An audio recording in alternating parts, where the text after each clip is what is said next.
Hai. I'm originally from Germany, but I've been living in Shanghai for 21 years now. I'm by background a PhD chemist, but why I'm here today is because I like watching birds and taking photos of birds. At some point I just read about people liking birds and watching birds, so I started looking for them a little bit in the neighborhood. And then I took some photos of them with a cheap camera and found that interesting, and then it just escalated from there, so that now I really spend a lot of time on that. My car is a little bit embarrassing because you can see it's very dirty. The reason, because I like to go bird watching, you often take roads that are dirty, and I don't really care anymore about how the car looks. What you can see inside is there's a foldable bike inside there, because some of these places you can only get to by a bicycle. In the back there's a lot of birding stuff. Sometimes I get stuck in the mud, so I have these plastic things to get me out of the mud. I have food here, like these heat up rice things. I have spare clothes because sometimes I get wet. I have some things like strings to pull the car out of the mud if necessary. And I have some things to prepare to hide myself from birds, like some camouflage nets and stuff.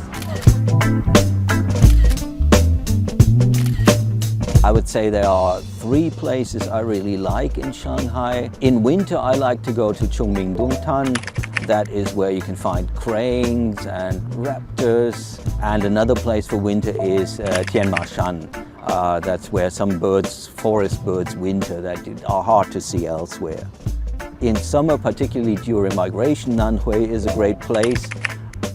There is this thing called the Southeast Asia Pacific Flyway, which is essentially a migration route that the birds take when they breed in the north and spend the winter in the south. And Nanhui is on the coast and it lies on this flyway, so you have a lot of species that are usually not in Shanghai but on migration just for a few days. They pass through that because it's on that flyway. That makes it very interesting.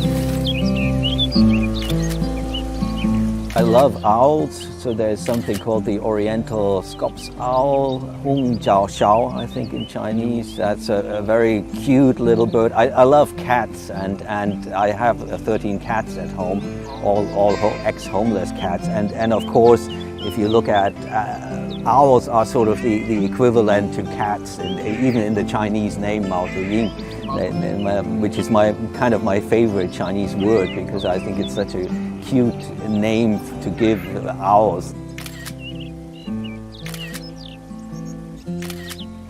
Compared to just watching birds, I think it's good because you can spend more time with the birds, you can appreciate the beauty more. And the other thing, there's something you can share with other people.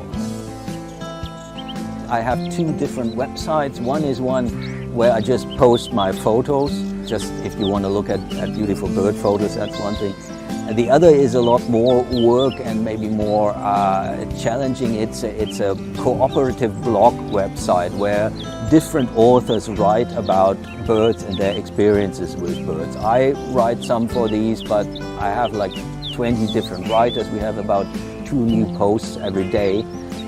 It's 2 things. One is I just like communicating with people, sharing things, writing.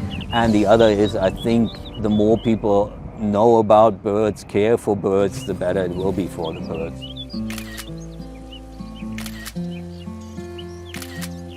To say something positive, what is good, they have this hotline when sometimes I report like there's people catching birds with a net and so on. I call them, or I ask some Chinese friend to call them, and they react very quickly. And there has been a lot less catching of birds in Shanghai. I've seen some of these habitat cleaning activities. The younger birders, like 30 and below or 40 and below, they are very environmentally conscious. And then there are these bird watching activities. I just got invited to another one where they sight birds and list them, so that's good. I think generally it's positive for the younger people.